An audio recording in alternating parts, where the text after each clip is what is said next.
জগতে দেখবেন যার থেকে কিছু পাওয়ার আমার আশা আছে তার সাথে সম্পর্ক করি কিনা আমি? আওয়াজ দিয়ে বলো, যার থেকে কিছু পাওয়ার আশা আছে তার সাথে দেখবেন আমার একটা ভালো সম্বন্ধ থাকে। কেন? তার সঙ্গে সম্বন্ধ থাকলে তার থেকে আমি কিছু পাবো। তো এই জায়গায় বললেন মনুষ্য জীবনের একমাত্র পাওয়া হলো ভক্তি, মনুষ্য জীবনের একমাত্র পাওয়া হলো কৃষ্ণ প্রেম। কিন্তু আজকে না বুঝতে পেরে জগতের মানুষের সঙ্গে সম্বন্ধ করি আমরা কিছু আর্থিক সহায়তা, কিছু জিনিস পাওয়ার জন্য, কিন্তু ভুলে যায় যে জিনিসটি পেলে আমার ইহকাল পরকাল সুখময় হবে, যার সঙ্গ করলে আমার জীবন সুন্দর হবে, যার সঙ্গ করলে আমার জীবনটা গঠন হবে, আজকে সেই সঙ্গ আমরা কেউ করতে চাই। ওই জন্য বলেন যেখানে গেলে আমি কিছু পাবো সেই জায়গায় যেন আমরা যাই। তাহলে কোন জায়গায় যেতে হবে? আসুন আমরা সবাই সেই চরণের দিকে আমরা অভিলাষী হই। সেই চরণটাই হলো আমার গৌরগত প্রাণ, নিতাইগত প্রাণ, আমার গুরু বৈষ্ণবীর চরণ। এই চরণে যে একবার আশ্রয় নিতে পারে, এই চরণে যে একবার আশ্রয় নিতে পারে, তার মতো ধনী জগতে আর কেউ হতে পারে না। এই জন্য সুধীবৃন্দ, আমরাও যেন যে সময়গুলো আমাদের অবশিষ্ট রয়েছে, আমরাও যেন যথাসাধ্য চেষ্টা করি এই সঙ্গের প্রভাবকে যেন আমরা জয় করতে পারি। আজকাল সঙ্গের প্রভাবে কি না হয় মা, আসুন আমরা এই প্রসঙ্গে একটু মহাভারতে প্রবেশ করি। মহাভারতে আমরা দেখতে পাই এই যে সঙ্গের প্রভাব। একটি পদ দেখবেন আমরা মাঝে মধ্যে বলি, যার মুখে বাই হরি কথা নাই তার কাছে তুমি যেও না। আজকে আমরা এই জায়গায় একটু জানি যে সঙ্গের প্রভাবে কি হয়। এত তেজস্বী, এত শক্তিশালী, এত বীরবান, এত বীর্যবান, যার নাম ছিল কর্ণ। কর্ণের অনেক শক্তি ছিল, অনেক শক্তিমান ছিল সে।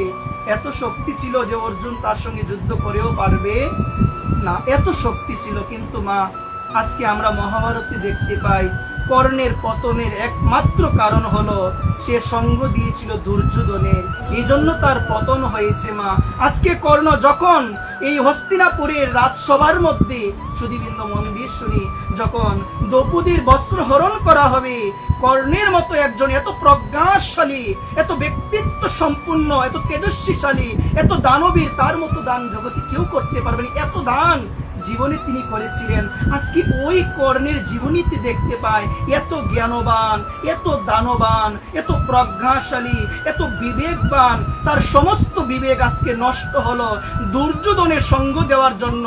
এমন বিবেক নষ্ট হলো, যখন দ্রৌপদীর বস্ত্র হরণ হবে তিনি দুর্যোধনকে উপদেশ করলেন যেন দ্রৌপদীকে নির্বস্ত্র করে তার কুলের মধ্যে বসানো হয়। এত প্রজ্ঞা, এত বুদ্ধি, এত জ্ঞান সব নষ্ট হবে যদি সঙ্গের প্রভাব আমার খারাপ হয়ে যায়। সঙ্গ পারে না কিছু, এমন কিছু নাই। আপনি সাধু হন, সঙ্গ আপনাকে নাড়িয়ে দিতে পারবে। আসুন আমরা সঙ্গ বিষয়ে একটু আবার জানি। আবার আমরা একটু রামায়ণে যদি যাই, আমরা দেখতে পাই কুন্তির জীবনও আমরা পেয়েছি, এবং রামায়ণের মধ্যে খুব সুন্দরভাবে আমাদের জানিয়েছেন। আসুন আমরা সেই রামায়ণে প্রবেশ করি, সেই রামায়ণ থেকে একটি লীলা আমরা হৃদয়ঙ্গম করার চেষ্টা করি। রামায়ণে আমরা দেখতে পেয়েছিলাম কৈকির জীবনী। কৈকি ছিল একজন বিদুষী নারী, প্রজ্ঞাশালী নারী। কৈকির মধ্যে এত শক্তি ছিল, এত বিবেকবান ছিল। কৈকির কারণে দশরথ অনেক যুদ্ধের মধ্যে জয়লাভ করেছে, অনেক যুদ্ধের মধ্যে।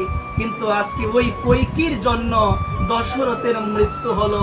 আজকে ওই কৈকির জন্য ভগবান রামচন্দ্র আজকে বনবাসে গেলেন। ওই কৈকির জন্য সমগ্র অযোধ্যা আজকে কেমন জানি হয়ে গেল, আহাকারে পরিপূর্ণ হয়ে গেল। কেন মা? আসুন আমরা জানি আজকে এত বিদুষী একজন নারী, প্রজ্ঞাশালী নারী, কেন এমন হলো মা? আসুন আমরা এই বিষয়ে একটু জানি। সে সঙ্গ করেছিল মন্থরার। মন্থরার সঙ্গ করার কারণে তার বিবেক, তার বুদ্ধি নষ্ট হয়ে গিয়েছিল। সমাজে আমরাও তো, সমাজে আমাদেরও এমন দশার কথা না বলি, সমাজে আমাদেরও এমন দশা হয় মা। আজকে দেখুন মা, বিবেকবান মানুষ সাধু ও সঙ্গ প্রভাবে অন্যের নিন্দা করে। কেন করে? এটি সঙ্গের প্রভাব। কৈকির মতো একজন বিদুষী নারী, সে যদি মন্থরার মতো কুপরামর্শ গ্রহণ করে আমার ভগবানকে বনবাসে পাঠাতে পারে, আমার ভগবানকে নির্বাসনে পাঠাতে পারে, যার জন্য দশরথের মৃত্যু হলো, সমগ্র অযোধ্যাবাসী আজকে হাহাকারে পরিপূর্ণ হয়ে গেল। তো এই জন্য বললেন সঙ্গকে আসুন আমরা জয় করি। লাগবে না মা? সঙ্গকে আসুন আমরা জয় করি, আমরা এই সঙ্গের প্রভাবকে জয় করার চেষ্টা করি। এটি হলো আমাদের জীবনের মূল সাধনা। যে যার সঙ্গ করবে তার রঙ্গ সে লাভ করবে। এই জন্য বললেন আমাদের শাস্ত্র, যার মুখে বাই হরি কথা নাই তার কাছে তুমি যেও না। যার সঙ্গ করলে ভগবত বিশ্বাস তোমার নষ্ট হয়ে যাবে, যার সঙ্গ করলে কৃষ্ণের প্রতি থেকে বিশ্বাস নষ্ট হয়ে যাবে, যার সঙ্গ করলে হৃদয়ে কাম বাসনা আসে, যার সঙ্গ করলে হৃদয়ে কাম আসে বাসনা আসে, বললেন শাস্ত্র তার সঙ্গ ত্যাগ করে দাও, তার সঙ্গ করার প্রয়োজন নাই। তাহলে তোমার ভজন সাধন সব তোমার ধূলিসাৎ হয়ে যাবে। বলো না রাধে রাধে, হয়ে যাবে। এই জন্য আসুন আমরা এই জায়গা থেকে শিক্ষা নিই। এই যে চরিত্রগুলো মা, কেন গো মা এগুলো কি মনোরঞ্জনের জন্য বলা, না জীবন গঠনে প্রয়োগ করতে হবে মা? জীবন গঠনে আসুন একটু প্রয়োগ করি আমরা। সেই সঙ্গ করার প্রয়োজন নেই যেখানে গেলে জড় কথা হয়, সেই সঙ্গ আমরা করব না যেখানে কৃষ্ণের কথা হয় না। এই জন্য বিবেক এটি এমন একটি শক্তিশালী জিনিস। আসুন আমরা সে বিবেকটাকে সাধুর চরণ ধুলি মস্তকে ধারণ করে সে বিবেকটাকে সঠিক কাজে এখনো আমরা লাগাতে পারছি না।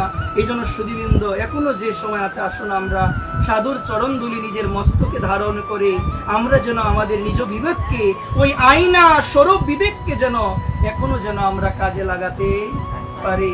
জয় জয় শ্রীরাম। এই জন্য